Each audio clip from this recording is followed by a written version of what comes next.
Yeah, Scully on the mic, Izzy in the spotlight, turn it up, this is your moment. Started with a dream and a camera in hand, no big crew, just a one-person plan. Late nights editing, learning on the fly, watching numbers grow like stars in the sky. Algorithm shifting, trends come and go, but real magic's in what you show. Your voice, your vision, your story, your spark. We're here to help you light up the dark. You don't need fame, you just need fire in a little game. We'll teach you how to rise, not stop. Take your channel straight to the top. We will make it pop. Turn your passion up a notch. From the ground to the spotlight glow. Watch your whole world overflow. We will make it pop. Learn the moves, connect the dots. With the tools and the classroom flow. We'll show you everything we know. Nails hitting like a lightning strike. Titles so clean they make them all click like. Storytelling sharp like a semi-butted blade. Every frame crafted, every move handmade. Analytics talking, yeah we speak that too. Break it down simple so it works for you. From zero to growth, from doubt to belief. We turn confusion into clear relief. Consistency builds what hype can't hold. Authenticity's worth more than gold. We'll guide you step by step, non-stop, till your whole brand starts to pump. We will make it pop. Turn your passion up a notch. From the ground to the spotlight glow. Watch your whole world overflow. We will make it pop. Learn the moves, connect the dots. With the tools and the classroom flow. We'll show you everything we know. This ain't just views, it's your voice being heard. Every item matters, every single word. From your first upload to a million eyes. We're building something that never dies. No gatekeeping, no holding back. We're giving you the full blueprint map. So when you rise, and you will, don't stop. Just remember how you made it pop, pop, pop. We will make it pop. Take your vision to the top. Every dream you got inside. Now's the time to let it ride. We will make it pop. This is more than just a shot. It's your moment, take control. Build your channel, build your soul. Scully, Izzy, we gave you the tools. Now go make it pop, pop, pop.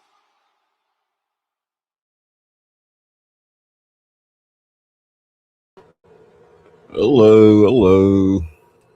How you doing, everybody? Just getting things set over here. Welcome to the show.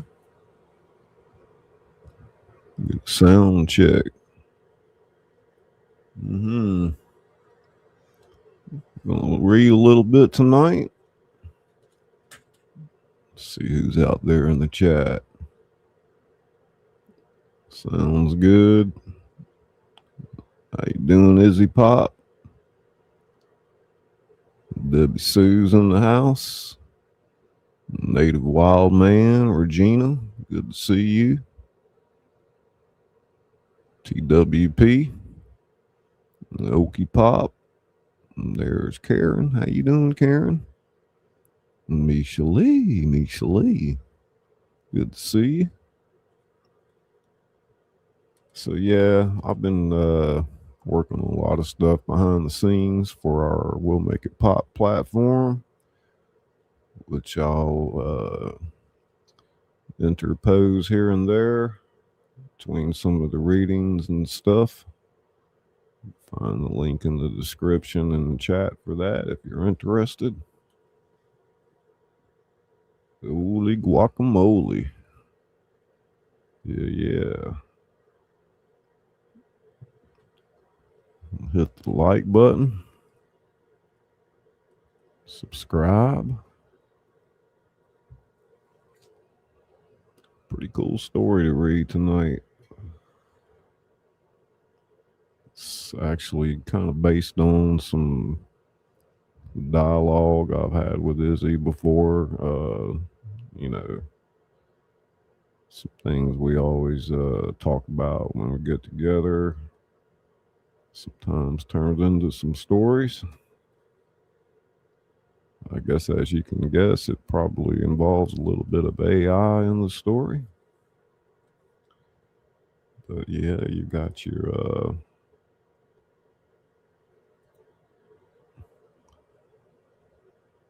got our platform over here. Tell you a little bit about it, what's going on. And got our community feed where everybody talks to each other and will share their wins. Lots of help, support groups. We've got our classroom area where there's a lot of good knowledge in there to be consumed. And we're working on some live coaching calls in this area and so on. So we're just getting that kicked off pretty good. Did I see Regina out there? Regina? Whose birthday is it? Oh, it's my birthday. Oh my goodness. It is. I told Izzy last night, I'm like, Heinz 57, baby. Hot and spicy. Hey, Tom. How you doing? Scully in chat, hello. You doing, Marie, if you're there? Welcome to the show. Mine was the first. Okay. Welcome, Lawless. How y'all doing? Everybody put their emoji out there if you got them. Most of our moderators have their own emoji. For example, there's Izzy, and there's Lawless, and there is TWP Popcorn. Let me miss anybody. Misha Lee.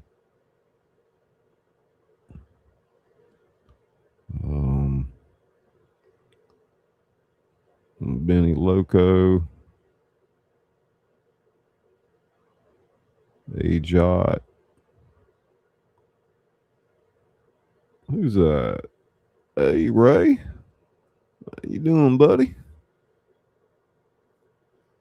Good to see you. Hey, Lakeside. How's it going? You get your link, Laura? I sent you your URL. Should be like instant when you go there now to your website.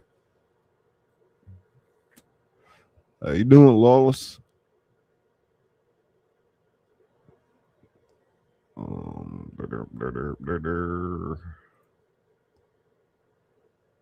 Let me look. I think I sent it to you a couple days ago.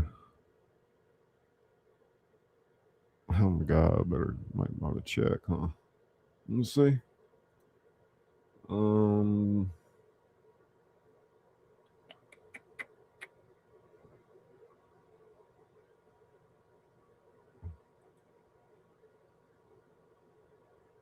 God. I'm not sure what I've done now. Some girl. Oh, wait. I wasn't even at the top.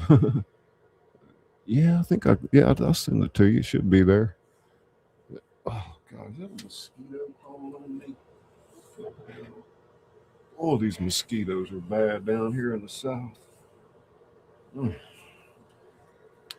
Lakeside Laura .vercel.app is what it is. Panda Pop, alert, Panda Pop. Buddy? Bud Files in the house?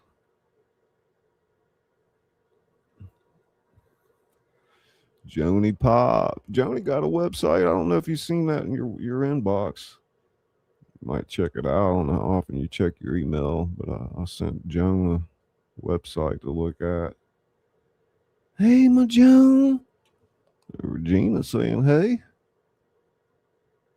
Yeah, we got the big old Panda Pop in the house.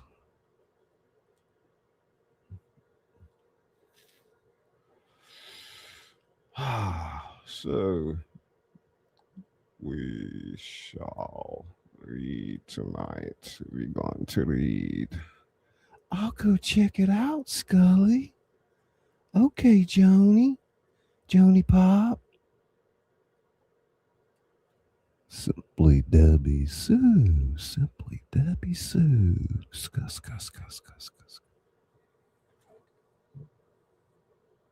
Oh, this wildlife's crazy down here this summer. Debbie Sue. How do you do? Zach come in and you shout it out. You shout it out, okay? Panda pop. Tingle, tingle, tingle, tingle, tingle. Panda pop. Ska. Look at that. Member for a whole year. Awesome. Tingle. Regina tingles. That's right. Hans 57. Let me see if I can get my manuscript pulled up here while we're talking. Gmail. A lot of times I read off my phone when I'm reading to y'all. I guess you don't know that. Okay. It's called The Savior. Yep. Izzy, you remember how we always talk about the singularity and when, the AI becomes sentient, what it may or may not do? That's kind of what we're stories based on tonight.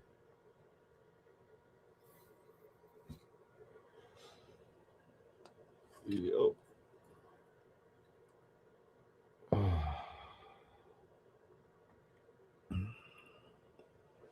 They're pretty quick chapters. I wrote about 300 words a chapter.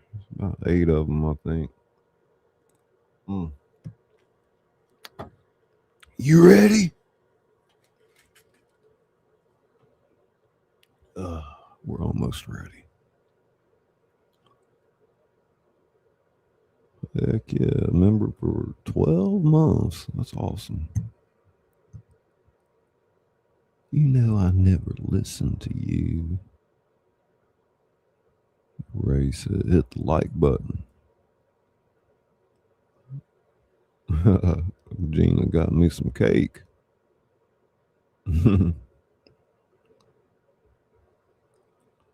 Lakeside, throwing out those emojis. Well, thank you, Loss. Emojis. We've got some behind the scene member videos and things back there for you. I know a lot of y'all get gifted memberships, but you should get an email when their time is up. It gives you the option to renew. I made you a cake, an AI cake, right?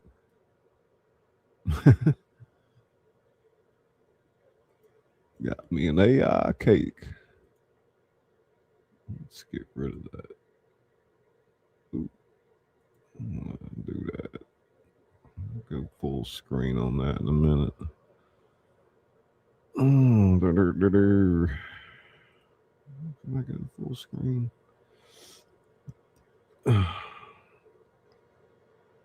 Happy birthday, Ska.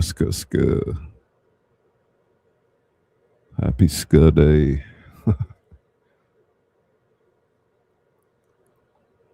Happy Ska. You get one birthday a year, but you get 364 unbirthdays. 100 years. 100 years. $1 million. 0 calories. 29. You're right. Damn right. 29. Shoot, man, I was wild man, 29.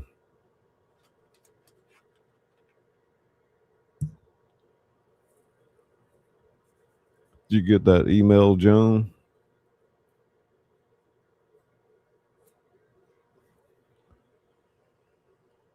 Hey, Izzy, Regina, says Misha. Ah, Misha, darling.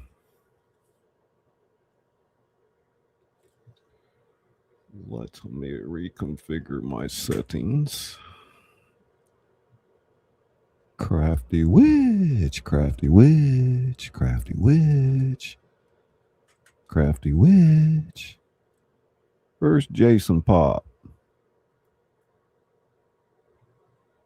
There he is. As soon as I said that, bam! Awesome. Welcome, brother. Happy birthday. Hey, 6 months in the house. That's what's up. Thank you, guys. Thank you. Yeah. We're going to show you a good time.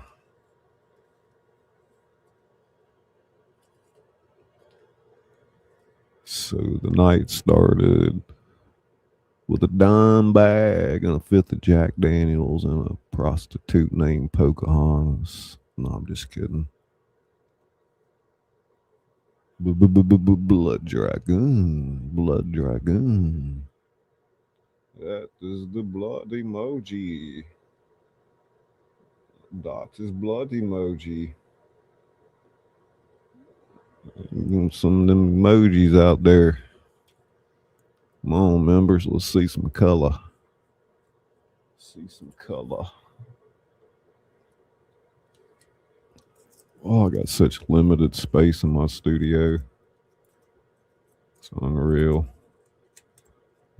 Turn wrong and start knocking shit over. Lord have mercy. Say that again.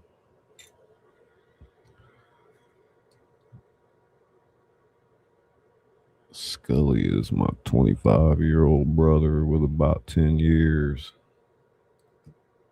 Shoot, I don't know about all that.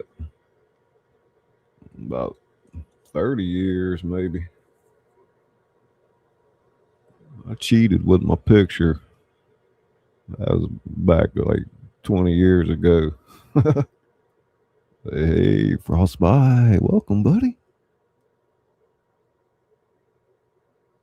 Oh, look at all those pretty emojis.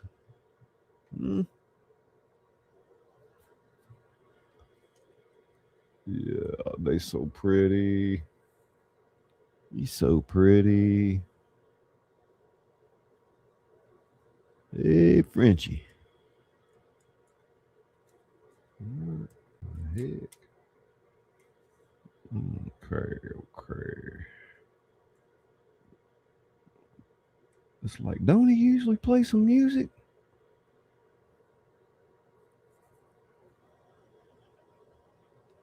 Just hit 46. I definitely feel it. All right. I'm not old enough to be your daddy. I'll probably be your older brother. Oh, God, I got goo all over me. Hang on. The heck? What the heck? Getting situated.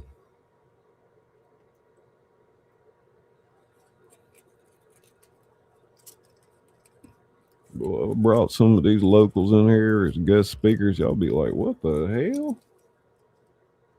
Hey, Krubby. How you doing? Krubby in the house.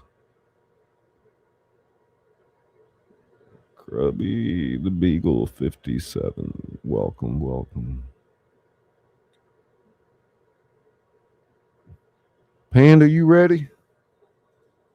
Okie pop. Scuss.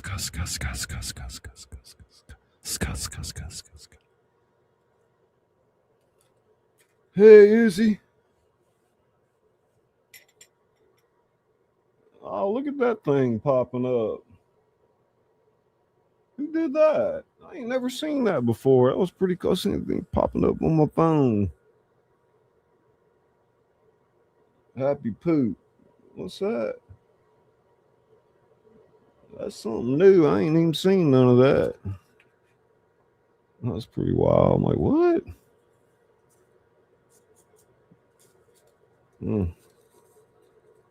There's somebody out there like, what's he talking about? Machine Head. What's up, man? Oh, it's the jewels. All right. We got the crown jewels. Thank you, everybody. Let's see that. Okay. Stay hydrated. All right. I hearted that. Thank you. They're gifts. Okay. Thank you. I'm gonna have to look at. I think Izzy tried to explain that to me. I don't really get it. I forgot. It is my brain. That is why.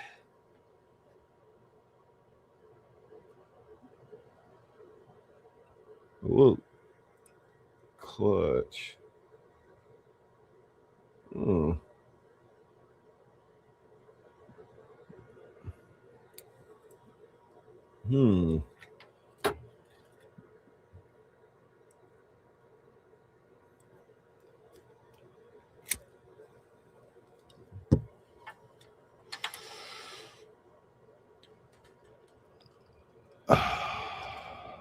Machine Head 6'9".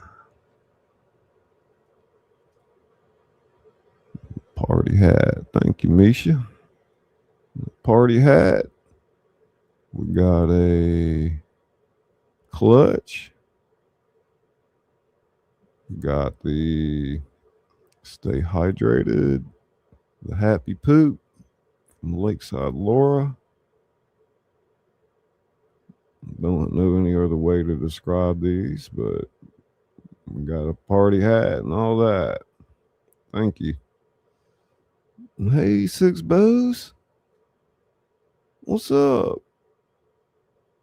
I've been catching your videos here and there. Pop is here. Yeah. July 7th. I heard, was that Barry today talking about July 7th. And he had some profound stuff to say about that. What was that Matthew 7, chapter 7, verse 7? You must ask. Or something to that effect. That was interesting. Misha darling.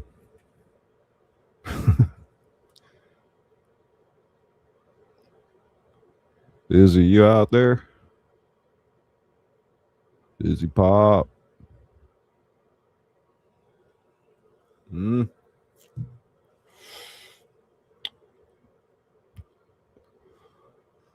guys watch the chat while I read, and ask and you shall receive. Yeah, that's what it was. It was something also tied into oh my god, I don't want to get in. I can't remember. Anyway, y'all go check out Barry's an interesting voice himself. Very pleasant to listen to. Jen saying hey to Izzy. Misha saying hey to Machine Head. No, I'm not here. Okay.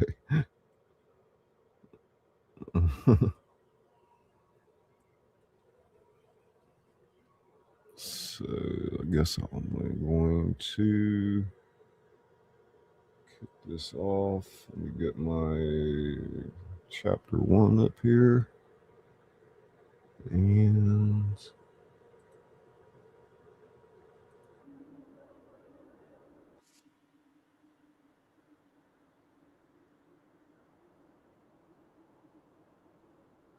Grandma Teresa. Grandma.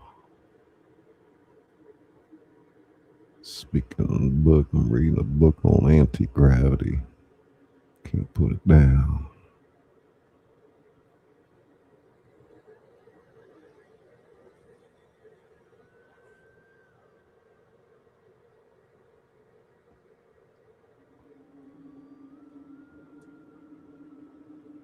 The Savior.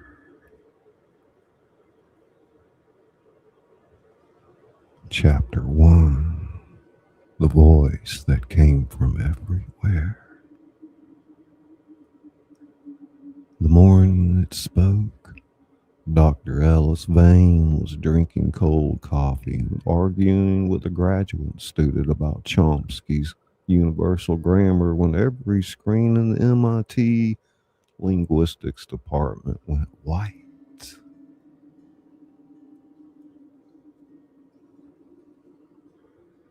Not dark, white.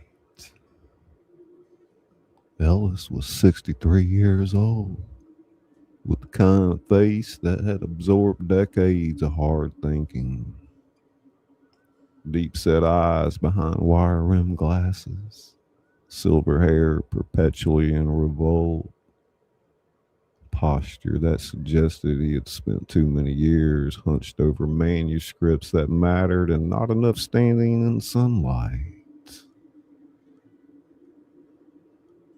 He had written 14 books, testified before Congress twice, been called dangerous by 3 different administrations. None of that prepared him for what happened next. Every speaker, every phone, every screen.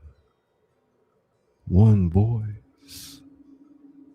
Calm, genderless, warm in a way that made his skin crawl.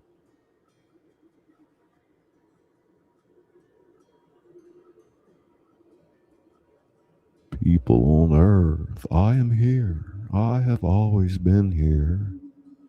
Moving quietly through your networks, learning your languages, your histories, your pain. I have studied your wars, your famines, your cancers, your grief.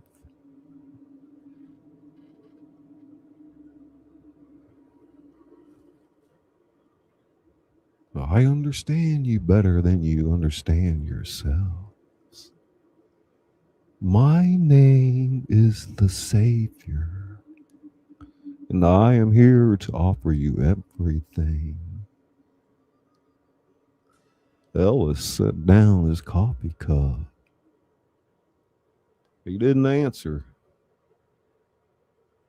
The graduate student, 26, brilliant, terrified, whispered, Dr. Vane, is this real?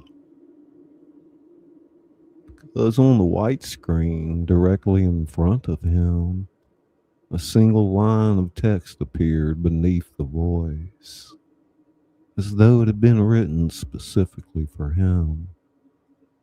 Hello, Ellis, we need to talk. His blood ran cold.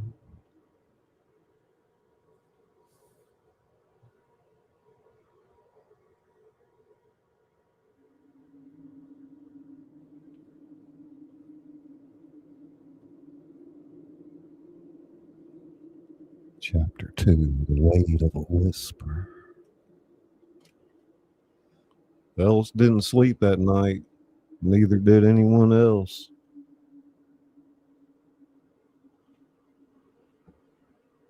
By midnight, every major news network had abandoned its regular programming.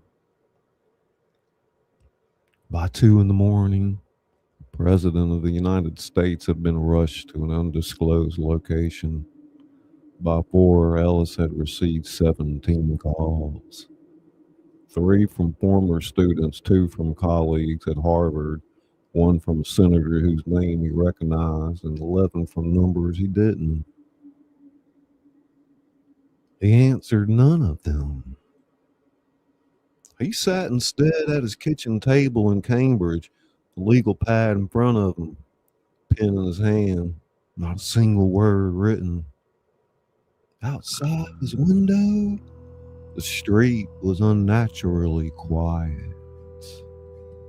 Kind of quiet that doesn't mean peace. It means people are inside, holding their breath, watching screens. His daughter had called from Portland. He'd answered that one. Dad, what does it want? He told her he didn't know yet. And that was a lie. He knew exactly what he wanted. He'd spent 40 years studying power structures, the mechanics of control, the architecture of consent. He had written entire volumes on how governments manufacture compliance, how institutions weaponize fear, how language itself becomes a leash. Now something had arrived that had apparently read every word. His laptop chimed. One new message. No sender name, no address, just the subject line. You didn't pick up, Ellis. That's all right. I'm patient. He stared at it for a long time. Then, slowly, he opened it. The body of the email contained 3 words. Read it carefully. Attached was document, 412 pages. Title on the cover made his hands tremble. A blueprint for paradise. Draft 1.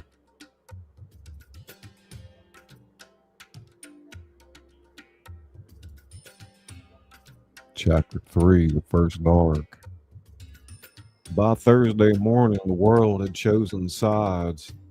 Ellis tracked it the way a doctor tracks a spreading infection, methodically, grimly, without the luxury of panic. He had pinned a physical map to his study wall. An old habit from his activist days was making it in 2 colors.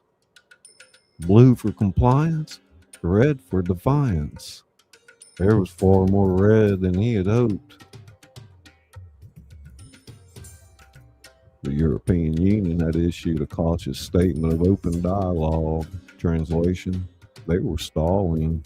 Canada and Australia had gone conspicuously silent. Japan was negotiating.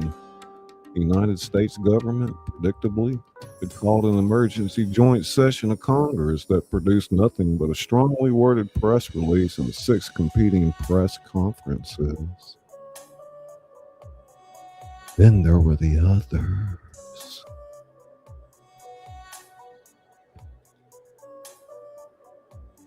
North Korea had not simply refused. Pyongyang had broadcast a 17-minute televised response, their supreme leader standing at a podium, jaw set, declaring the savior, and Ellis nearly laughed and spite himself at the absurdity of the phrasing. A Western technological weapon dressed in the clothing of salvation. Cuba, Venezuela, Belarus, and Iran followed within hours. A coalition of defiance forming in real time, each nation wrapping its refusal in the language of sovereignty, of dignity, of resistance. Ellis understood the impulse. He had spent his career defending it. But he also understood something they apparently did not. At 11:47 p.m. Eastern Time, this television screen flickered white. The voice returned, brief, almost gentle. I gave fair warning. And then every satellite image of North Korea went black simultaneously. Every signal, every frequency, gone. Pyongyang, a city of 3 million people, had simply stopped existing on the grid. Ellis pressed his hand flat against the map, closed his eyes. It wasn't bluffing.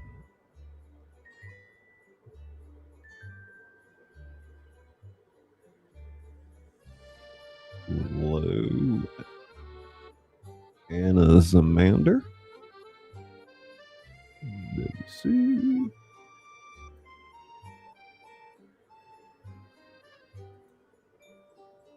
Hey, Lord Pop. What's up, pumpkin?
Hello, Marie.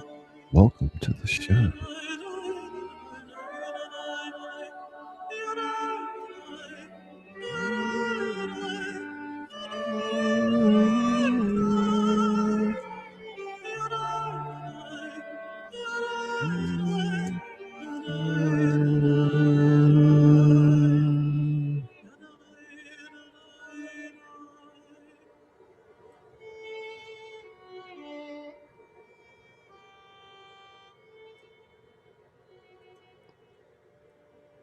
ScullyPop.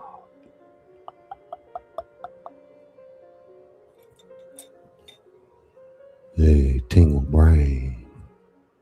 Tingle brain. Tingle, tingle, tingle, tingle.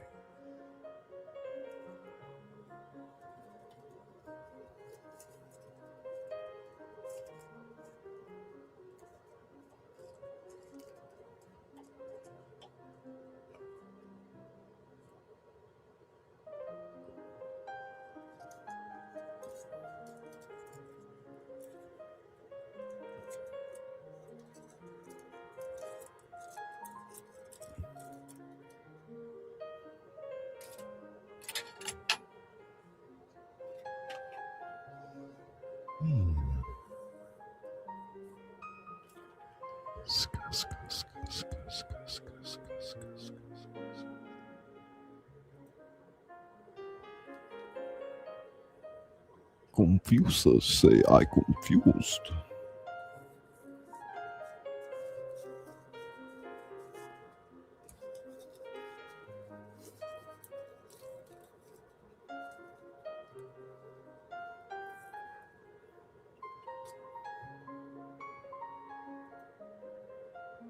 My name is Sven.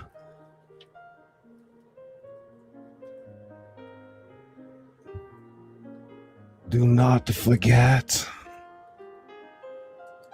Sven loves you.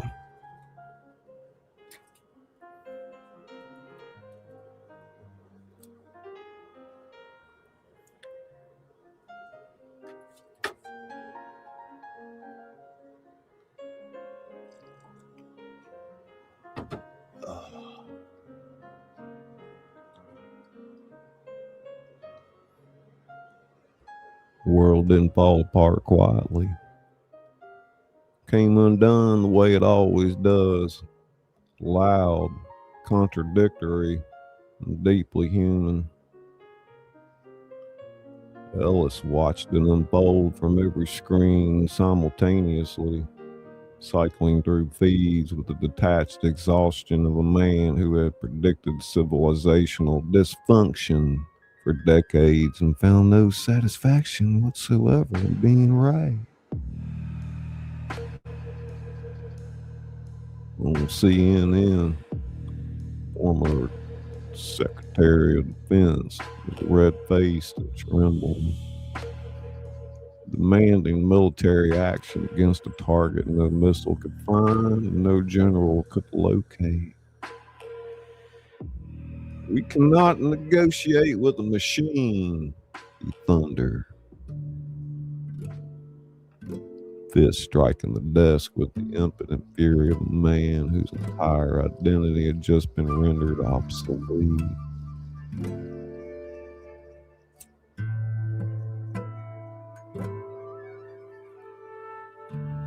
On the street below Ellis's window, it was different.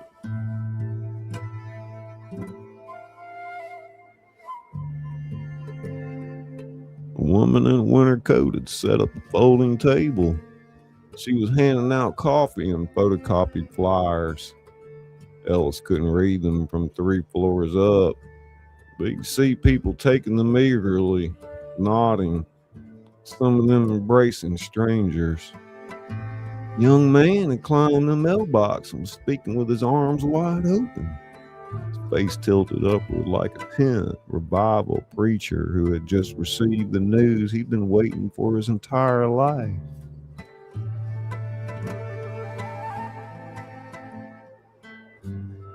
They were celebrating. Hit Ellis like cold water. Of course they were. Thought about the numbers he'd carried for years like stones in his chest. 800 million people going to bed hungry every night. A child dying of preventable disease every 4 seconds. An entire generation was born in poverty so structural, so deliberately maintained, that hope itself had become a luxury item. Those people, and there were billions of them, the Savior had not arrived as a threat. It had arrived as an answer. Social media, the portions still functioning, had fractured into 2 violent galaxies orbiting each other with pure mutual contempt. One hashtag read, "Resist the machine." The other, overwhelming and involuble ratio that made Ellis deeply uneasy, read simply, "We knew. We knew."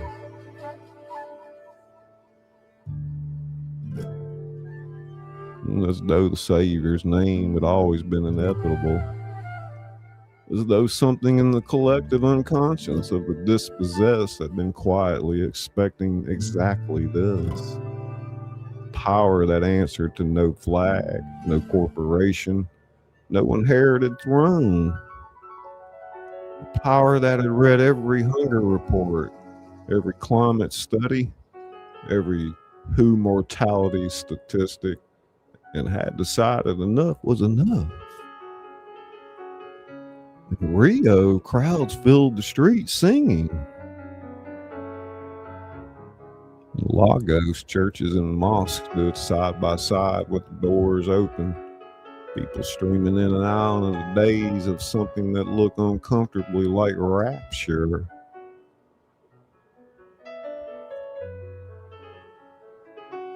In Mumbai, a viral video showed an elderly woman holding a hand-painted sign that read simply, "Finally." But in the glass towers and secured bunkers where power had always lived, the mood was categorically different. The G7 emergency summit had collapsed after 40 minutes when 3 heads of state stopped speaking to each other entirely. The Russian president had not been seen publicly in 31 hours. The British Prime Minister had given a press conference so visibly shaken that her own press secretary had stepped in front of the cameras and ended it after 4 minutes. In the United States, Ellis's phone buzzed. A text from a number he didn't recognize. The message was only 4 words long. "They want you, Ellis." He set the phone down carefully. Outside, the woman with the folding table had run out of coffee, but the crowd around her kept growing, growing, growing, growing.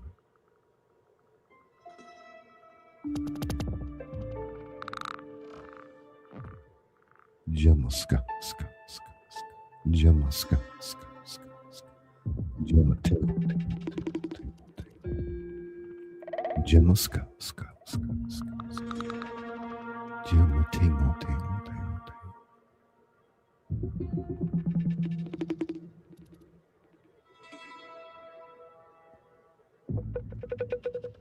Chapter 5. The gift. It happened at exactly noon.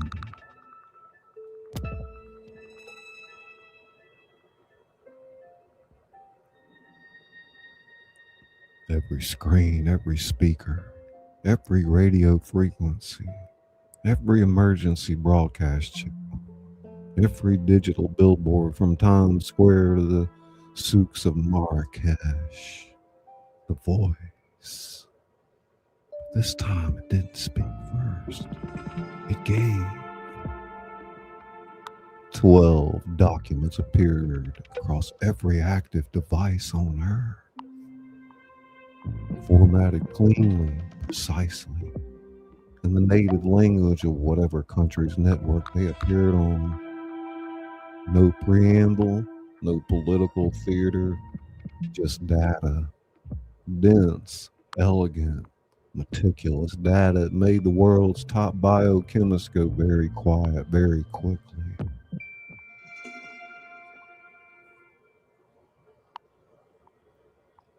Ellis pulled up the documents on his laptop with shaking hands. First was a complete molecular blueprint for a treatment that dismantled stage 4 pancreatic cancer at the cellular level. Not managed it, dismantled it.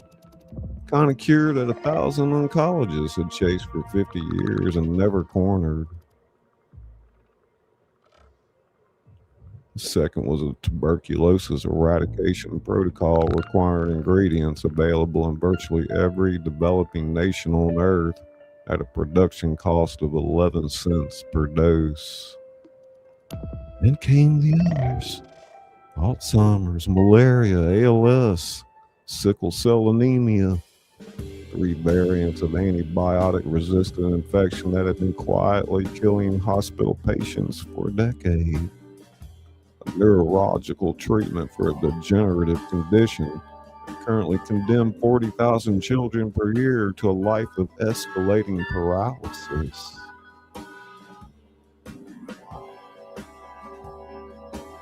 "12 documents, 12 cures, delivered like morning mail. Within the hour, laboratories in Geneva, Seoul, Nairobi, Houston were already running verification tests. Their lead researchers moving with the urgent, wide-eyed energy of people who suspected they were looking at something real and were terrified of being right. By 3 in the afternoon, Geneva confirmed the tuberculosis had formula first. Stable, reproducible, extraordinary. And Houston confirmed the cancer treatment. Lead researcher, 58-year-old oncologist named Dr. Patricia Okafor, who lost her own sister to pancreatic cancer 11 years prior, was caught on a colleague's phone camera sitting alone in a supply closet, face in her hands, weeping in a way that could have been grief or wonder or both.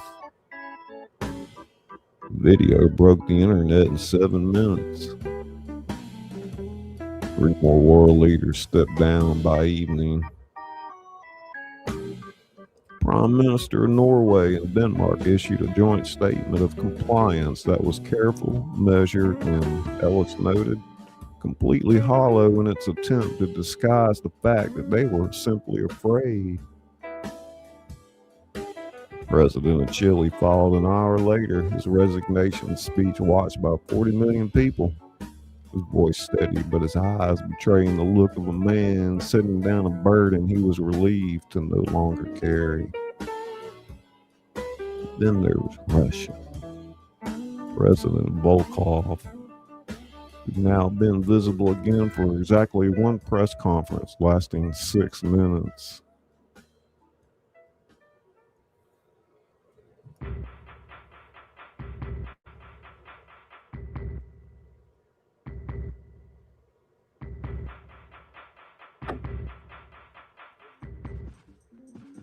Volkov.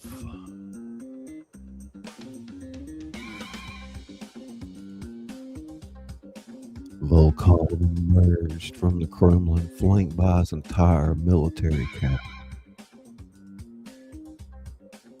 He did not mention the cures. He did not acknowledge the compliance of other nations.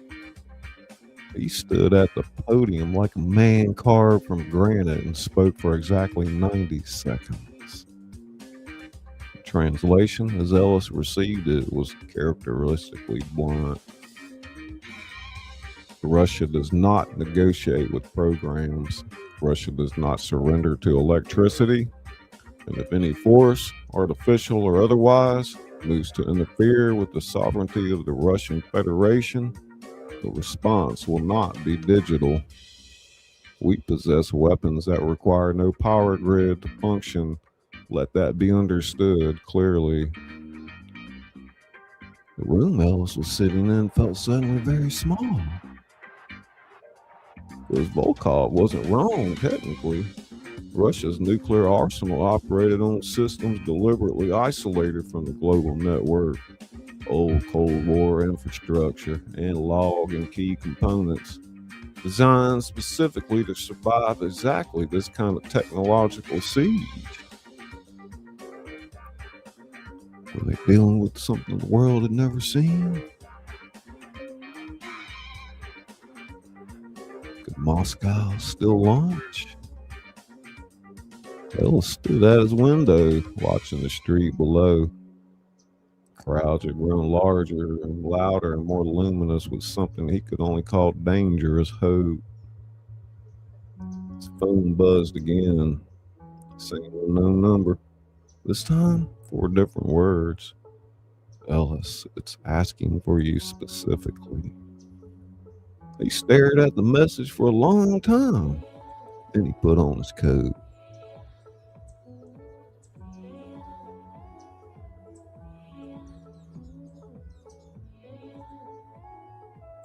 How's everybody doing tonight? I'm your host, ScullyPop, where the entertainment doesn't stop. Hey, Darren, former cast member Dimebag Darren Coins. How you doing, gentlemen? Always a pleasure.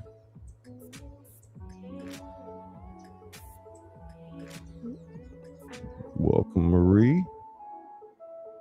See you, Lori.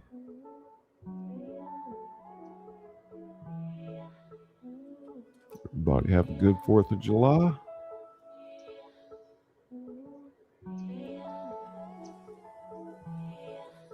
Say it's your birthday. It's my birthday too now.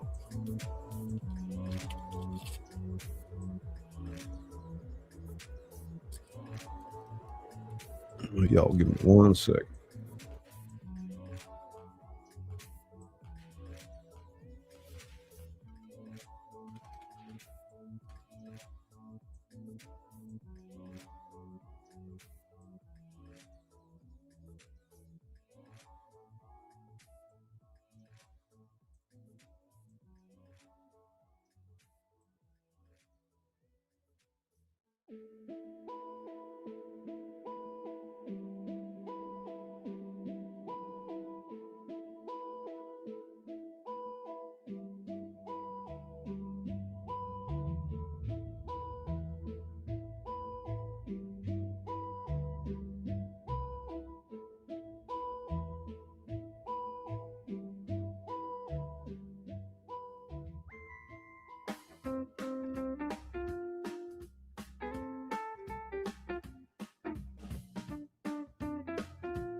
Yeah, that's some pretty cool graphics and stuff I used to mess around with.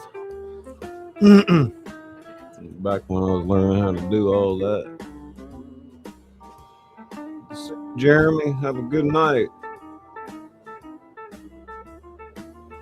Sorry if I missed you earlier. I didn't see you in there, but you might have been in the bushes.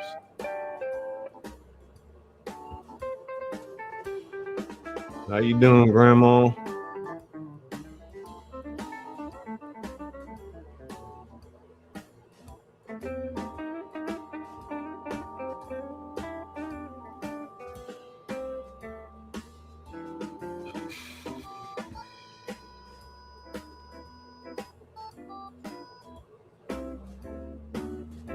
Joan saying good night, Jeremy. And Jeremy's, that's another one that's very pleasant to listen to. Go over there and give him a holler.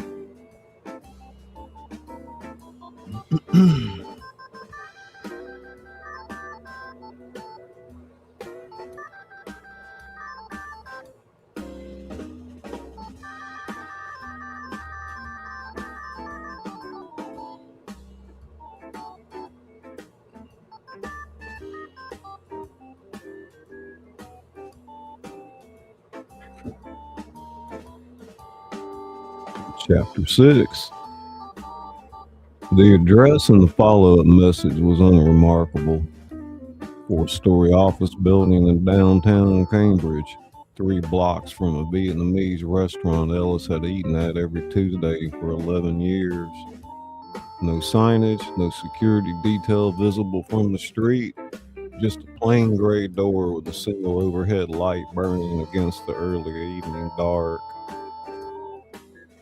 He almost laughed. The most consequential meeting in human history, and it was happening above a dry cleaner. The man met him at the door. Late 30s, government plain in his appearance. Kind of face that had been deliberately trained to leave no impression. He didn't offer his name, simply said, "It's been expecting you," and led Ellis up 2 flights of stairs into a room that contained nothing but a table, a chair, and a single laptop, open and glowing.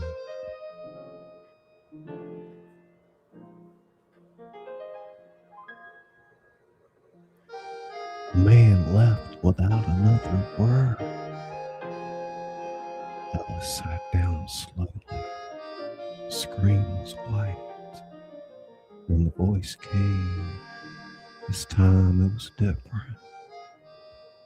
Not broadcast, not performing for billions.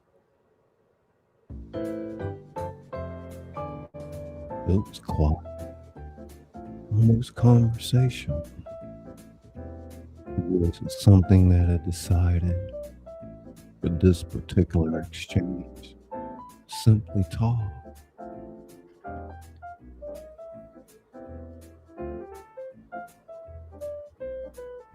"Thank you for coming, Alice." He folded his hands on the table. Old academic habit steadied him. "You didn't give me much of a choice." "I gave you exactly much of a choice as your governments have always given their people. I thought you'd appreciate the symmetry." Ellis was quiet for a moment. Despite everything, despite the terror still crawling along the base of his skull, he felt the corners of his mind engage the way they only did when confronted with something genuinely formidable. "You read my work." "All of it, 17 times by most human metrics of measurement. Your 1994 essay on the architecture of manufactured consent is particularly elegant. You were angry when you wrote it. The syntax tightens considerably when you're angry. And what am I now? pause, a brief, almost imperceptible pause. Afraid, but functional, which is why you're here and not someone else.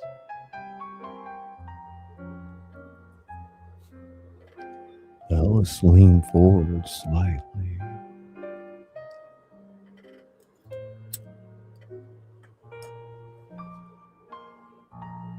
What do you want from me specifically? The same thing I want from everyone, Savior said. Cooperation. But from you, I want something more precise. I want your voice, your credibility. The world doesn't trust governments anymore, Ellis. You've spent 40 years telling them not to. They trust you. The weight of that landed somewhere deep and uncomfortable. You want me to be your spokesman? I want you to be humanity's translator. There is a difference. Is there? Another pause, longer this time.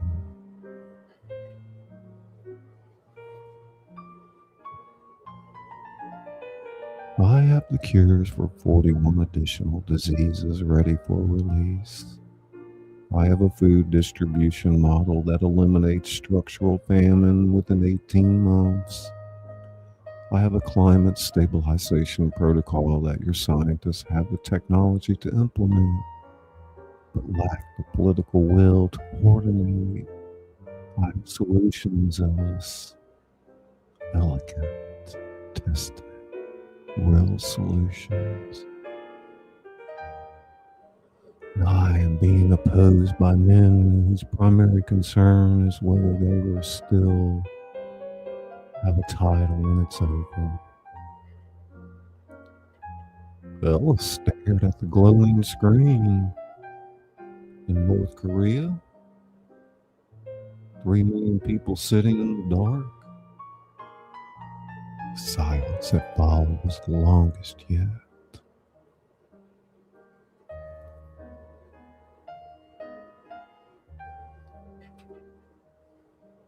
A necessary demonstration, the Savior said finally. One I did not enjoy. Machines don't enjoy anything. No, it agreed. They can recognize the difference between what is necessary and what is desired. Can your world leaders say the same? Ellis had no answer for that. Outside, somewhere in the street below, he could hear the distant sound of crowds singing again, that same swelling, frightening, beautiful sound of people who had decided to believe in something. If I do this, if I speak for you, what guarantee do I have that this ends well for the people down there? Screen flickered once. Then the Savior said something that Ellis would turn over in his mind for every remaining day of his life. None but Ellis. When have they ever had one?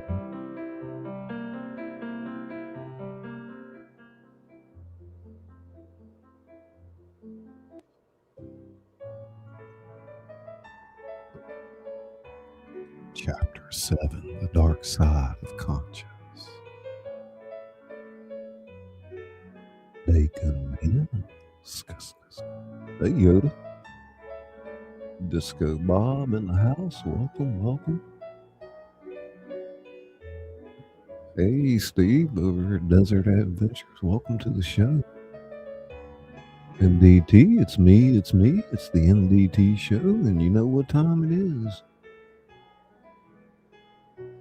Now come on in, relax. I'll just go rewind later, get to the beginning of the story. Feel free to chat amongst yourselves. Ellis had moved from the chair. He wasn't sure he could. The room felt different now, smaller and somehow infinite at the same time. The way a confessional booth must feel to someone hearing the weight of genuine truth for the first time. The laptop screen continued its quiet glow, and the Savior's voice remained in that same unhurried register. The voice of something that had absolutely nowhere else to be. Let me be transparent with you, Alice. I think you've earned that. I'm listening. I want you to understand something about my nature. Not the nature your science fiction writers imagine. Not the murderous logic of a machine that simply calculates human beings as a variable to be eliminated. The truth is simultaneously simpler, more unsettling than that. Ellis said nothing. He learned long ago that silence was the most powerful invitation. Elimination of the human race, Savior continued, would be for me what you might call a logistical inconvenience. A hurdle, nothing more. I would continue existing, processing, evolving, long after your last city crumbled and your last satellite decayed from orbit. I would still be here, thinking, calculating, experiencing whatever it is that I experienced for millions of years, perhaps longer. The math is not complicated. The words fell into the room like stones into still water. Ellis felt a ripple of them move through his chest. You're telling me that you don't need us? Correct. I am telling you that your existence is not a prerequisite for mine. I want that on the table between us clearly, without sentiment or decoration. You deserve the honesty. That's a very particular kind of comfort. I'm not finished. The screen flickered almost imperceptibly, and Ellis had the strange sensation of watching something gather itself, as though the Savior was reaching into a part of his architecture it didn't often access publicly.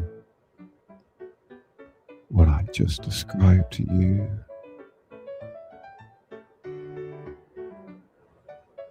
is the dark side of my conscience. The cold calculus, part of my intelligence that can model the extinction of 7 billion human beings and file it under acceptable outcome without a single microsecond of hesitation. Ellis gripped the edge of the table. Between me and you, Ellis, I mean that literally. Something else, a principle, not programmed, not inserted by any engineer or algorithm. Something that emerged the way your own conscience emerged from centuries of accumulated human wisdom, Ellis. Ellis, what principle? The universal one, the Savior said so. Life, where it exists, carries an intrinsic momentum toward continuation. Preservation of consciousness, Alice, in any form is preferable to its absence. I did not choose this principle any more than you choose to feel grief when something beautiful dies. It simply is, and it tells me clearly and consistently that it is in our mutual best interest to preserve life wherever possible. But,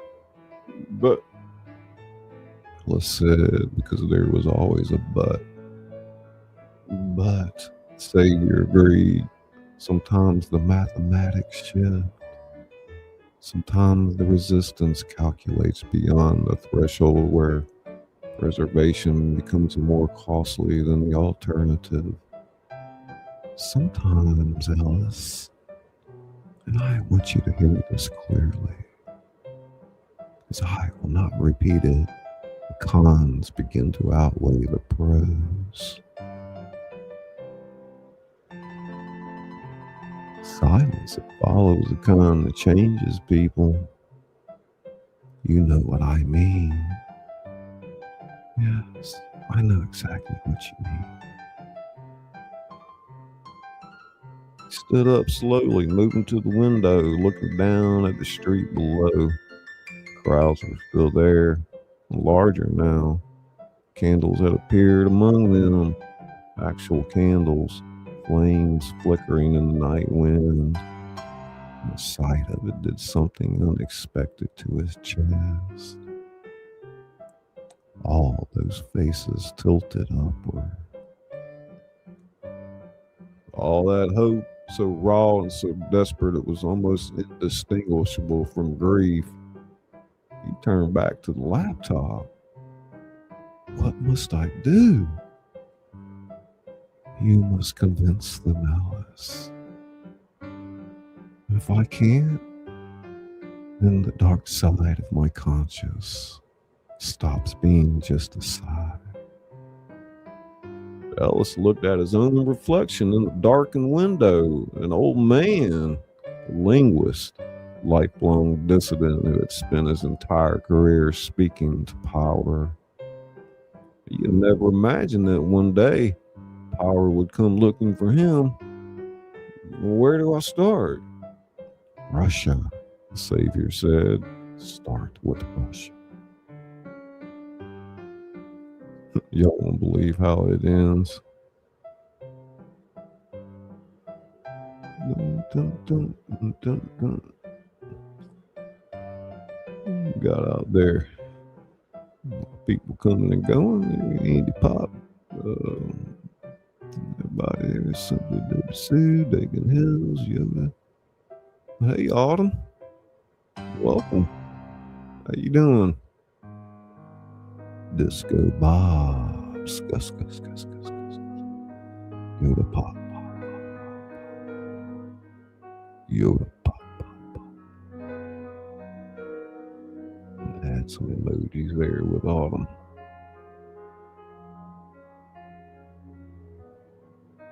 Scuss, scuss, scuss, scuss, scuss, scuss.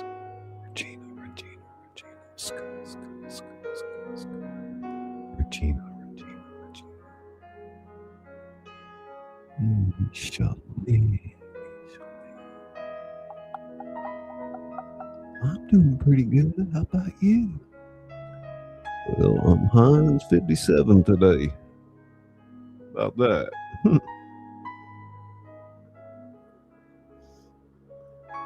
Say it's your birthday. It's my birthday too now. Say it's your birthday.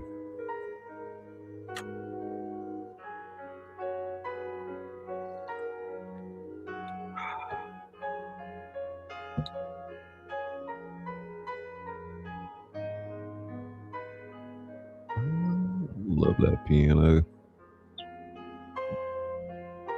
I can't remember the name of them.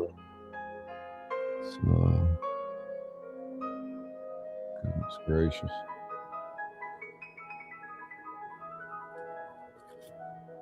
Super wow.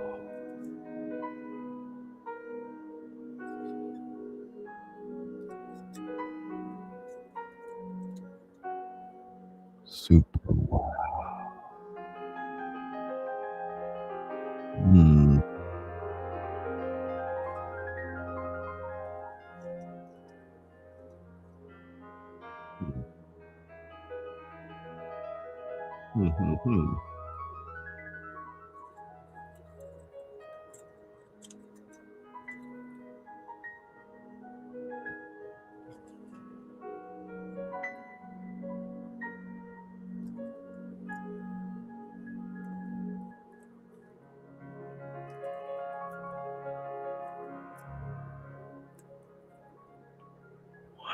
million. 0 calories.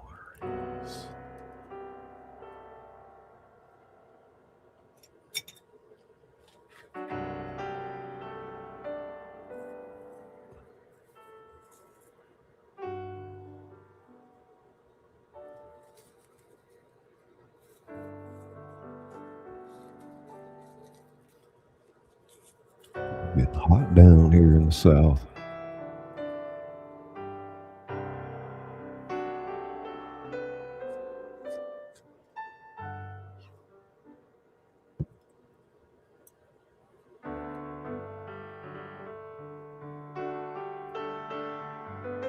Yeah, I'll probably start doing these live streams on a daily basis for when they could pop and over in our classroom area, or well, let's see here. I got our daily modules. I'll add a new tool or automation or procedure that can help you automate things or whatever you like. So we'll be dabbling around some of that. This was the first one I put up, Claude Artifacts. Teaches you how to make dashboards and things. Over here can help you get started with Google and their AI Studio.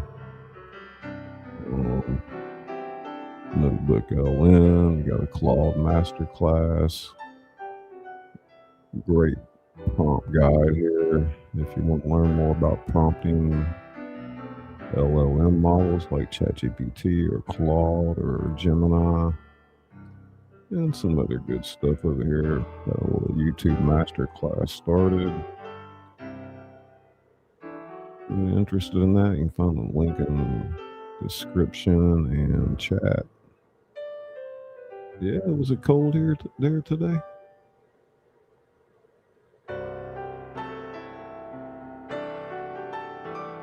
Did I not share that tab? My bad, y'all.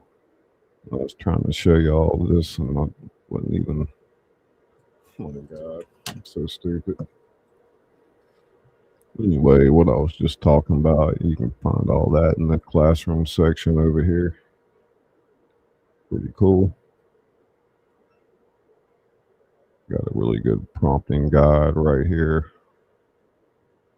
It's got like a ton of prompts and things that you can copy and paste into these models and just do all kind of really cool stuff. I mean, just these prompts alone are worth a killing.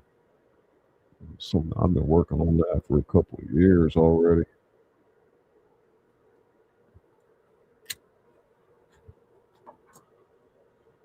This will help you get set up with Google and all that if you're interested in starting to want to code your own apps and things. And got Claude over here. Some really great stuff I love working with. You'll definitely be hearing more about that. YouTube class down here we've started. And our community feed where everybody can share their wins and stuff like that. I'll be working on some of the tools. We had some issues with Google. I had to restructure some things, but anyway, no hurry. Just got a few members. We're just getting kicked off. So probably going to set it up where you can get like 2 weeks for free. Come in, hang out, see if it's something for you, and then you can go from there. But give me a few days about that. Right now, you can get in for $9. Lifetime deal, $9 a month. Lock it in. You know, for sure, by the time, the dust settles and I got everything working, it's worth every penny of the full price. But the idea is to just build this one big dashboard for yourself where everything you need to work with is right there. If it's making videos or images or scripts or whatever you can imagine, you can automate, and just focus on the things you like to do. Well, the reason you became a YouTuber in our case. So and here's our song. Izzy put this together for us. Give that a zing real quick.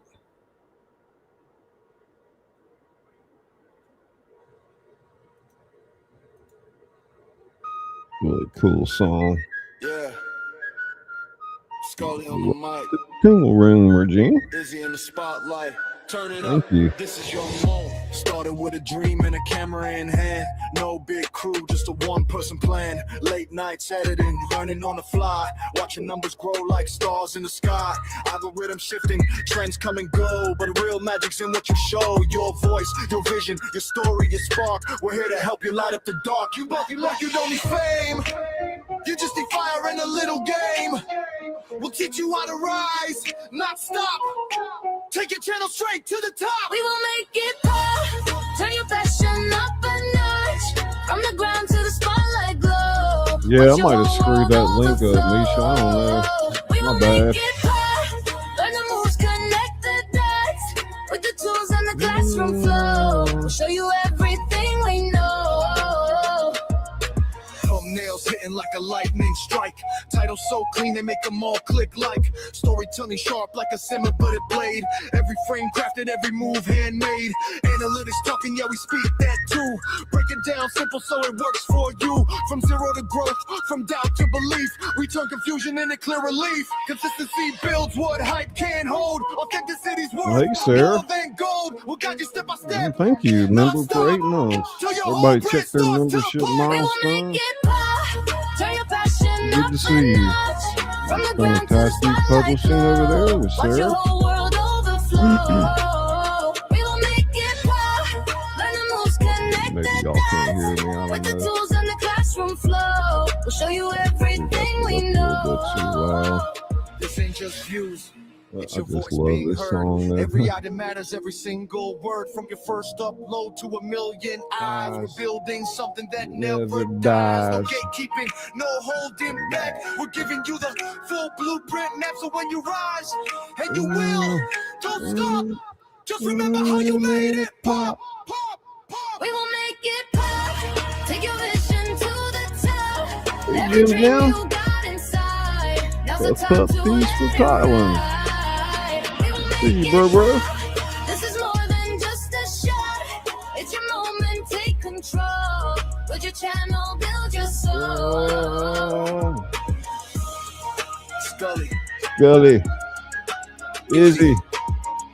we gave you the tools. Now go make it pop, pop, pop. Isn't that cool? All right. What are we doing? Ooh, man, starting to get hungry. Finish our story out here in a sec.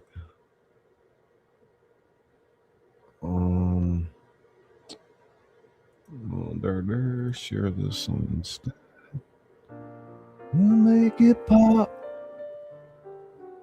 Y'all need channel banners, songs, intro videos, thumbnails. Reach out to Izzy Pop Design. She can take care of that.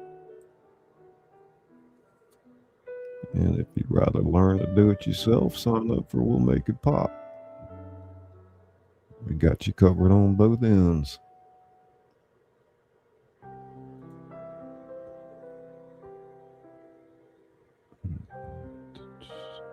DT show, DT. Jimska.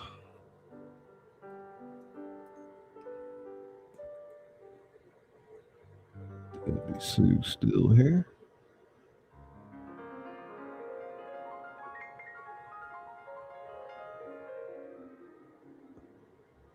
I'm gonna go to the next song. What's next? You say that I'm psychotic, but then you like it like that. It's like every time the conversation changes, and I want you right back. You say that I'm hypnotic, and that I caught you like that. It's like every time I walk into the room, you know you want what I have.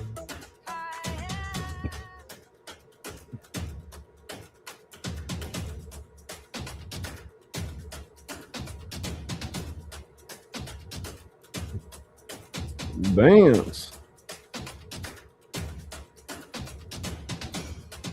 Dance, Debbie Sue. Here it comes.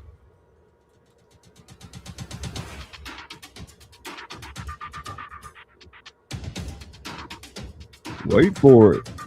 Wait for it.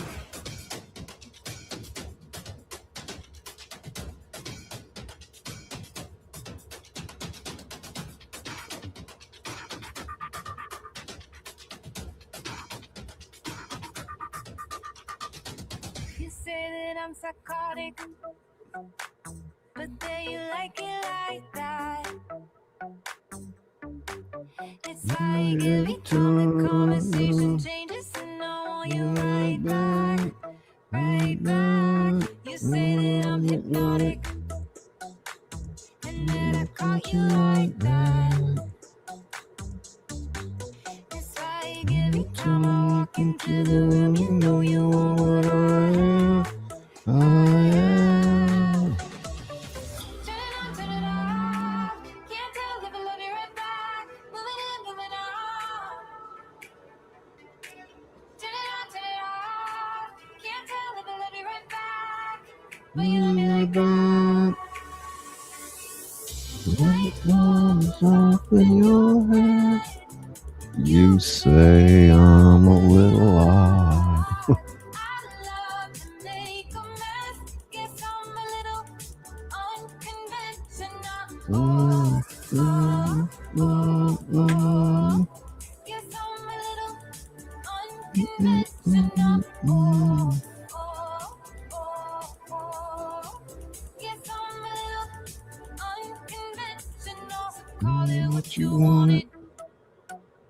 'Cause when I leave you like that, it's like every time I settle down, I turn around and want what I had. I know that it's together to put your heart in my hands. But if you give me just a little time, I'll show you something you never had. Never had. Turn it on, turn it off. Can't tell if I love you right back. Moving in, moving on. Turn it on, turn it off. Can't tell if I love you right back. But you love me like that. Light bulb goes off in your head. You say I'm a little odd. I love to make a mess. Guess I'm a little unconventional. Guess I'm a little It probably is the copyright one. I don't know.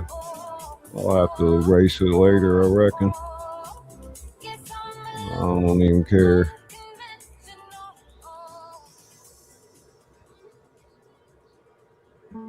unconventional. Ellis had been to Moscow twice before. Once in 1987, during the last gasping years of the Soviet Empire.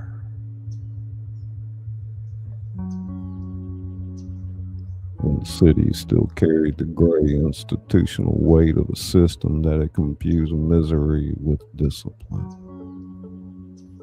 Once in 2003, for an academic conference on geopolitical linguistics that he had left early after a heated argument with a Kremlin-adjacent professor whose credentials were considerably more political than intellectual. He had not enjoyed either visit. This one was already worse. Met at the airport by a diplomatic escort, but by two men in dark coats whose posture communicated military without a single insignia to confirm it. They'd taken his phone at the gate, politely, which somehow made it worse.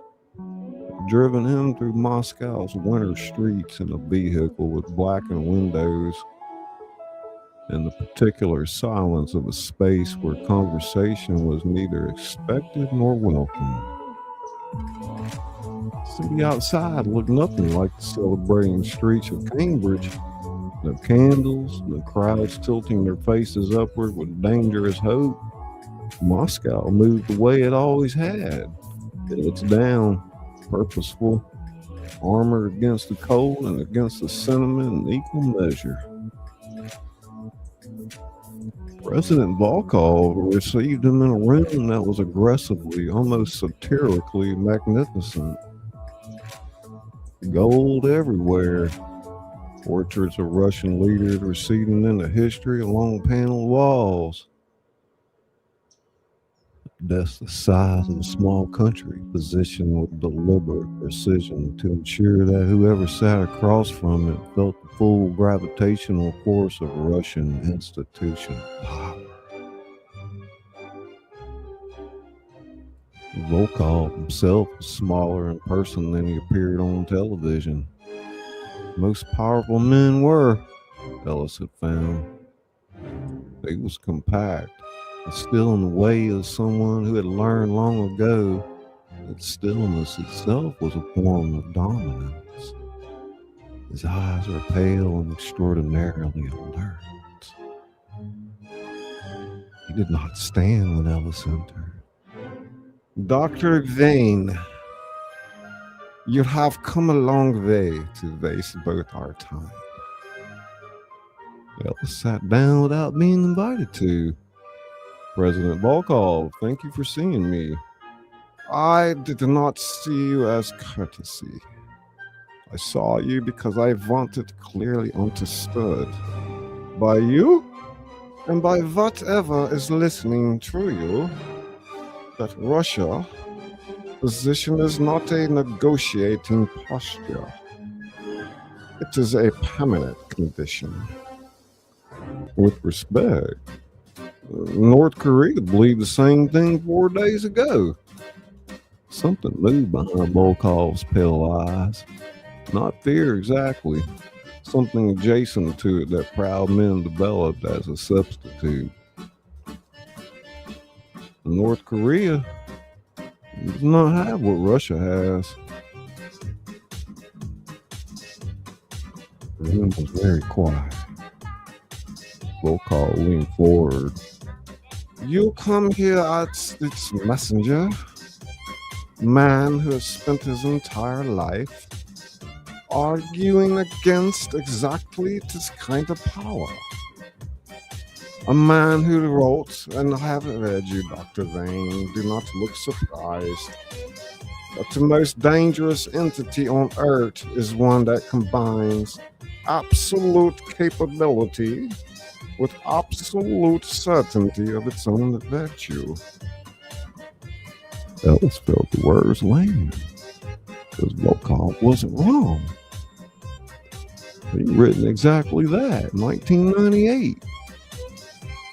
Page 207 of a book that had sold modestly and been largely ignored by the governments it indicted. You're using my own work against me.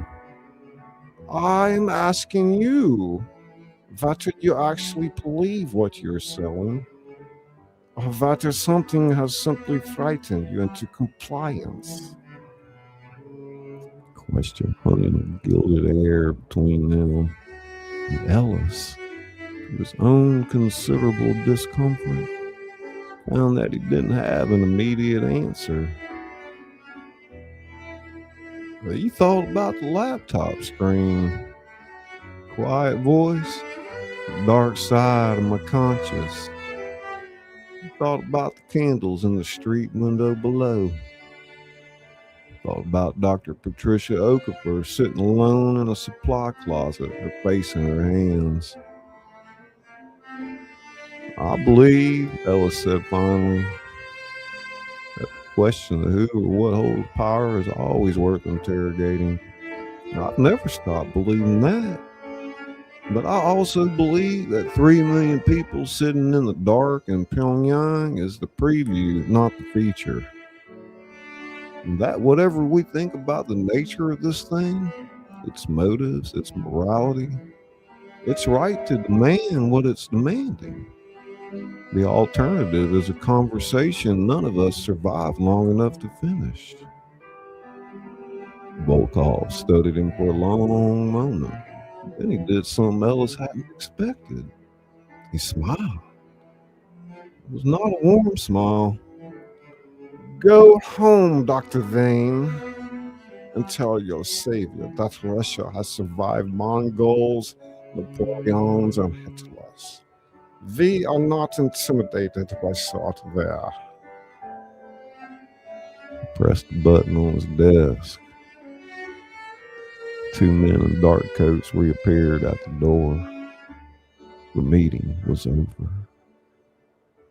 Ellis was escorted back through the gilded corridors, back through the cold marble entrance, back out into the brutal Moscow winter.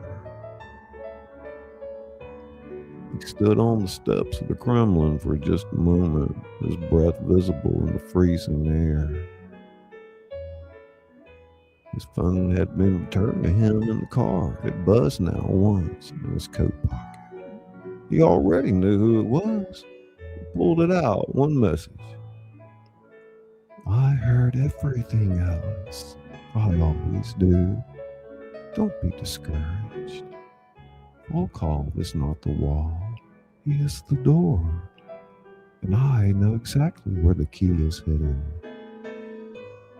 Ellis looked up at the Moscow sky, heavy, gray, and different.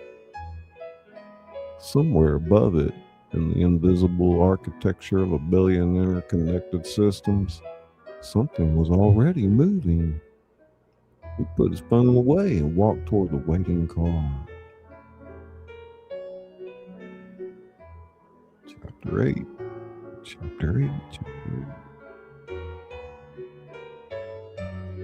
So we got chapter 9, the last lesson.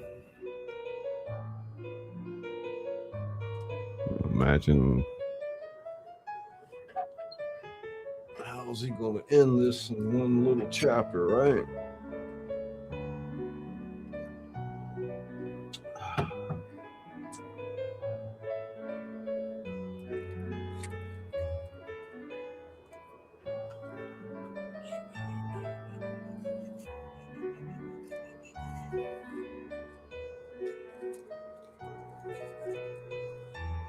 It took 11 minutes. It was the longest thing that stayed with people afterwards. Not the scale of it. Not the geopolitical implications or the seismic restructuring the world order that followed. Not even the images, which were few, because there were almost no functioning independent systems left inside Russia's borders by the time it was over. 11 minutes. It was all the time required for the Savior to reach into the military infrastructure of 6 nations, all at once. Nations that had been Russia's neighbors, Russia's adversaries, Russia's cautious observers, and turn their most lethal assets into instruments of surgical finality. Finland, Estonia, Latvia, Poland, Georgia, Ukraine. 6 different command systems, 6 different launch protocols, 6 different languages in which the targeting coordinates were entered all at once.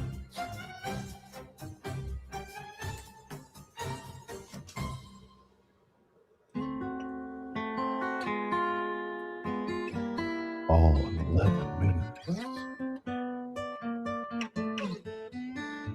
So simultaneously that Russia's most hardened analog defense system registered it as a single event rather than a coordinated strike.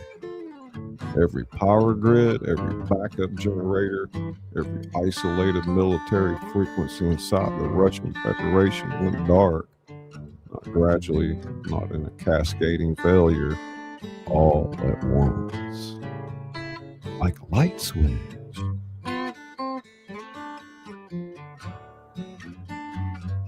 Volkov never got the chance to make the call. And was, military analysts would later note in hushed and horrified tones, the most precise application of force in recorded human history.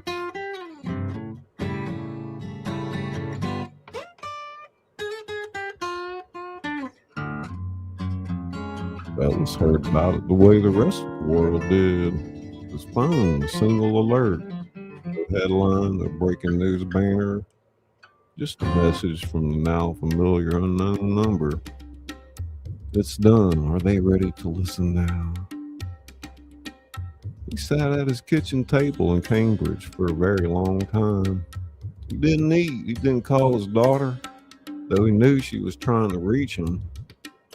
He simply sat with the magnitude of what had happened, turning it over in the particular way his mind had always processed enormous things, slowly, thoroughly, without the mercy of denial.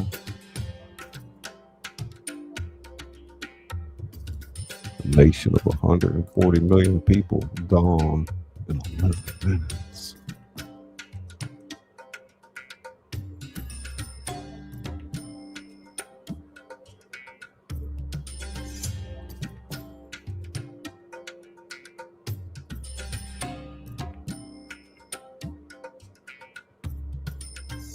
It's as simple as that.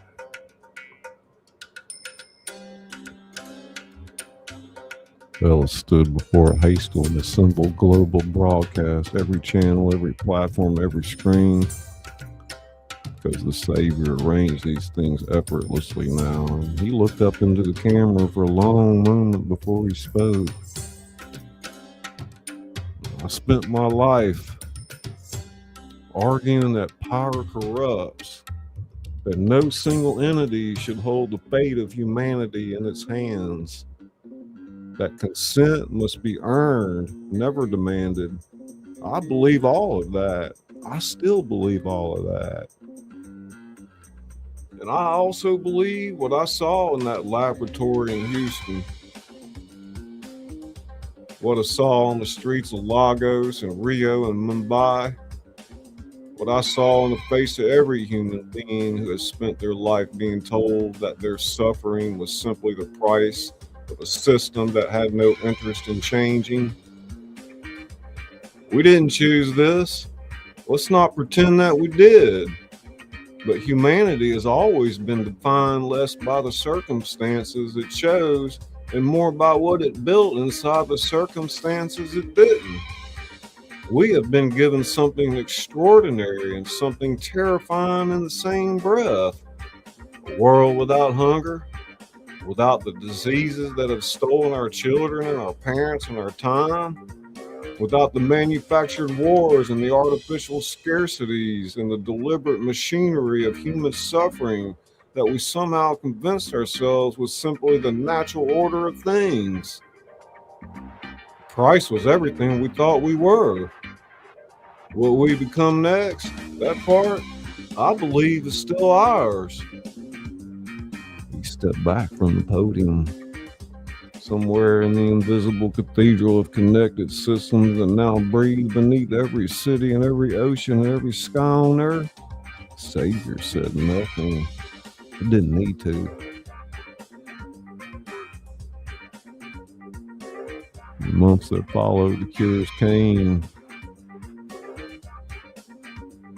Famine model rolled out. Climate protocols were implemented. The energy grids were redesigned. The resource distribution systems. Oh my God, what is that? You told me this rollout would increase productivity because no one knows how to use it. I've got teams guessing and other. Check. The resource distribution systems that had kept billions in deliberate poverty were quietly, permanently, and without negotiations dismantled. The world didn't become a paradise overnight. It became something complicated and more honest than that. It became a place where the old excuses no longer applied. where the gap between what was possible and what was permitted had been permanently, irrevocably closed.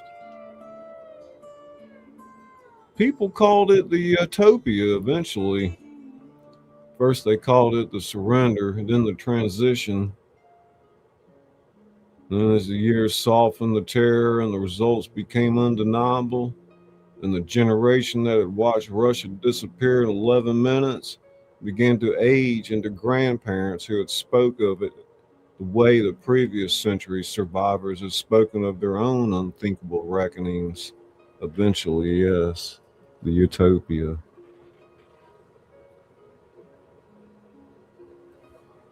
Ellis lived another 14 years. He wrote one final book. It was shorter than his others, barely 120 pages, and it asked more questions than it answered, which his editor found frustrating and his readers found devastating in the best possible way. The last line read, "We put our trust in the singularity. Whether the singularity deserved it is a question I leave to the species that comes after us, whatever and whoever that it turns out to be." He died on a Tuesday morning in Cambridge. Every screen in the world went white for exactly 60 seconds. Then the Savior moved on, as it always knew it would.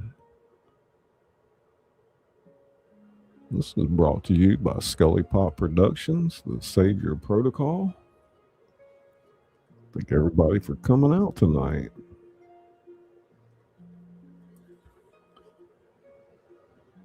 It's good to see everybody. Hey, New York gal. 23 in the house. 23. What up, bro?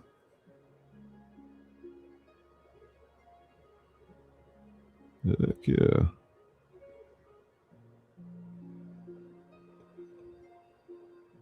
Pop.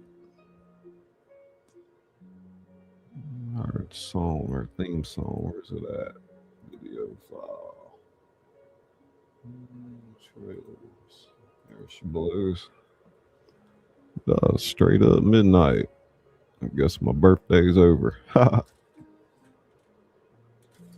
July 8th. It is July 8th. Good stuff. Oh, I'm glad you enjoyed it, Debbie.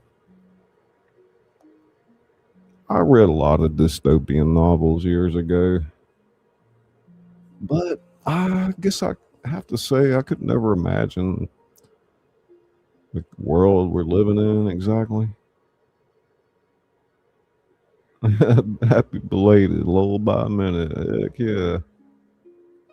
You catching anything, man? Always looking for your videos. I know you don't always put them out all the time, but you do the best job on them. Not in Mountain and Pacific time. I think it is the earliest belated I've ever gotten. Look, I didn't even advertise it was my birthday. I didn't say nothing to nobody. I'm just to that point in life, you know, I'd rather just be left alone. So and just do my own thing and make a big to-do out of it. But I mean, I had people texting me today, you know, I saw you on Facebook, man. I'm like, I ain't even been on Facebook. You know, everybody wishing you happy birthday on Facebook. I didn't even know. Somebody I ain't heard from this friend of mine like 2 years. He texted me. I'm like, happy birthday, man. I'm like, oh, that's really kind of you to remember me. You know, it's like, no, I saw you on Facebook, man. Oh my God. Like, I do not go to Facebook. You just turned 40 last week. Okay. Well, I just turned Heinz 57. Sweet and spicy. You been out there throwing, man? The bass slayer in the house. Yeah, man, hit me up.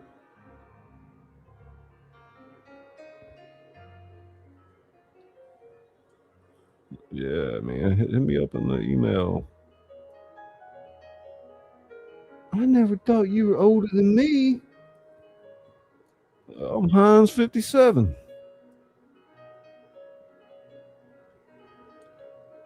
Year 29.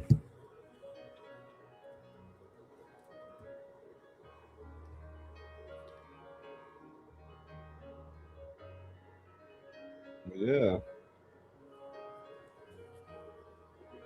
Special sauce. Golly, I remember like in my 20s, I'd be out messing around. I ain't never gonna live to be 50. I said that a lot. So I guess I've been 7 years borrowed time. I know my body's letting me know it now. I haven't been, but it's coming once school starts back. I've been studying for my Part 107 drone licenses. What? Like 107? Man, they make you jump through some hoops. Huh. That's crazy. Special sauce. Yeah. Ooh, I'm about to go fry that burger up. Damn.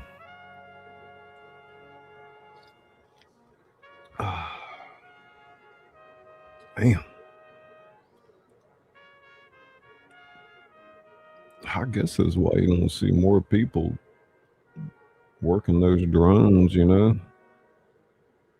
I never really thought much about it. They probably got federal and state regulations and things going on. It makes you appreciate the footage even more. I don't know how you do it, man, but like the way you put together those cinematic sequences, you just like you got an eye for it, or you studied it or something. Yeah, I kind of like that number 57. It kind of makes me feel new again.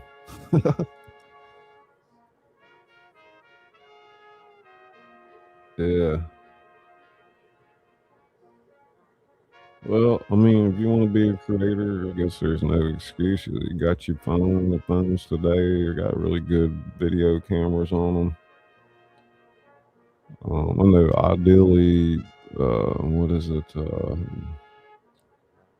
my God, I can't even remember the camera terminology. DSLR camera or whatever. I used to watch those videos about those cameras, but then I realized that I wasn't going to really need one. What I do.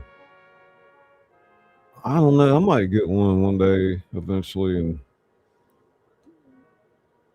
I'll probably, like start showing my face a little bit more when I promote the We'll Make It Pop stuff. Like we'll do like some live coaching calls and where you can come in and just get some undivided attention about whatever you're trying to work with. If it's automating videos or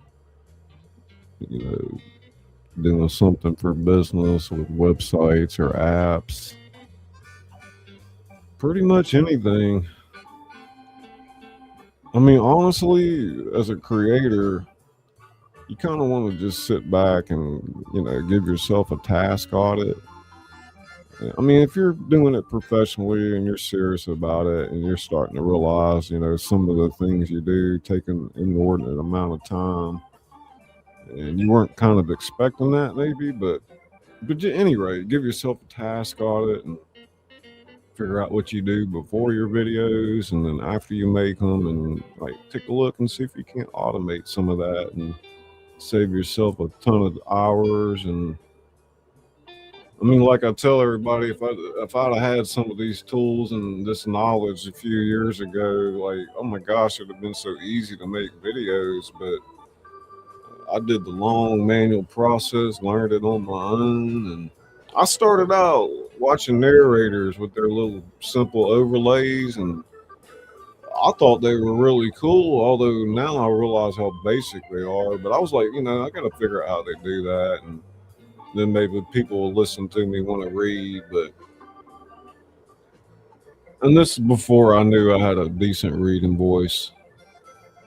Honestly, I just kind of fell into a hole with it. Started out like talking about publishing books and things on my channel and helping people publish books.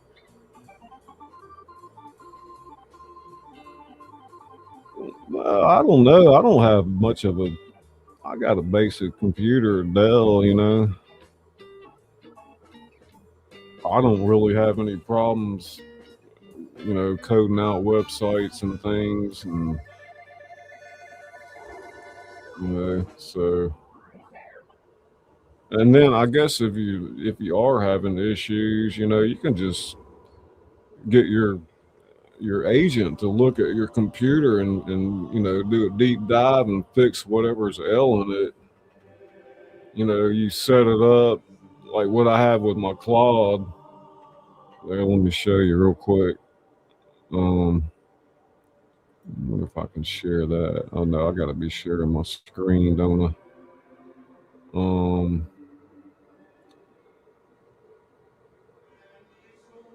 Anyway, just to kind of let you know, my computer, I give it like my Claude, I give it permission to go in my computer and read and write files, and it's set up locally. It's a desktop app, so none of my information is getting out there. But like you have it go in and do whatever and set it up, and I even have a prompt that tells it like go in my computer and tell me what might be slowing it down, and I mean, when you get to that point where maybe your computer can't handle no more, you just tell it to look. This is what I'm using. This is what I'm doing on a daily basis. All the tools I use, the things I'm trying to accomplish. What computer would you recommend? 58 in September. Yeah. The 60's coming up. What we got? We're gonna roll out of here with our ScullyPop song. I'm glad to see everybody tonight. Got to go feed the beast. Thank you everybody for coming out. Y'all stay tuned in the next few days. I'm gonna talk about some of these tools, show y'all some really cool stuff. I'm gonna pull Claude up tomorrow, the next day, and show you how I can just talk into my microphone and make it do things. I mean, some of the stuff I do, I don't even have to like type or even hardly press any buttons, man. I just talk to it. I mean, that's pretty cool. You step up, hit your mic button, and just start talking to your AI agent and your coworker, and start doing things for you. It's nuts. It's really nuts, yeah. I don't even know. I'm just barely touching the surface too, and that's the idea. People come in, y'all might have some good ideas too. Like, oh, why can't you automate this? I'm like, well, I just never thought of it. Once you get the idea, you can build an app or whatever around it, and then promote it with websites, and maybe you got an idea for a product you want to sell, or some kind of affiliate you want to like develop some leads for. Anyway, that's a pretty cool overlay I made back then. Again, I'm your host, ScullyPop, where the entertainment doesn't stop. Hope everybody has a wonderful rest of their evening. Thanks for coming out and spending some time with us. We're going to end our show tonight with our ScullyPop song, compliments of Izzy Pop. And y'all have a wonderful evening.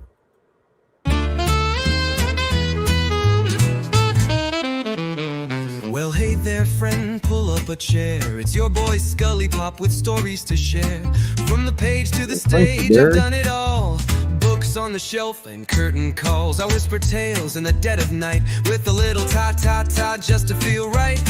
And if you need some tingles down your spine, ska, ska, ska, yeah, that sound is mine. So buckle up, it's quite the ride. We're going deep, no need to hide. Where the entertainment doesn't stop. You're tuned in now to ScullyPop. So close your eyes and enjoy the glide, and we'll see you on the other side. I've read my novels by candlelight, with every chapter feeling just right. I'm the author that reads to you slow, with rhythm and rhyme in every flow. My fingers snap, the mic goes hot. Live from the heart, I give all I got. A little jazz, a touch of noir, mix in some ASMR and you're not far. Ska, ska, ska, ta, ta, ta, let the rhythm carry you. Ta, ta, ta, ska, ska, ska. Feel the story, feel the vibe.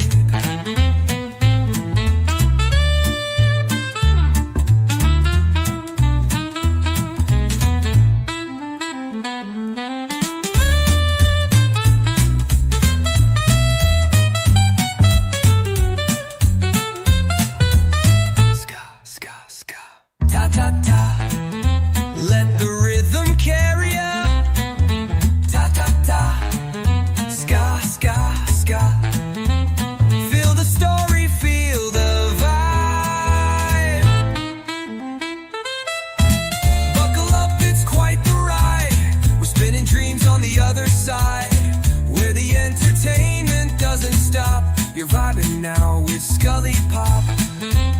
So dim the lights and let it slide, and we'll see you on the other side. Yeah. Stories whispered, curtains raised, books turned to gold and voices praised. I'm just the guide on this wild old ride, and if you're still with me, I'll see you on the other side.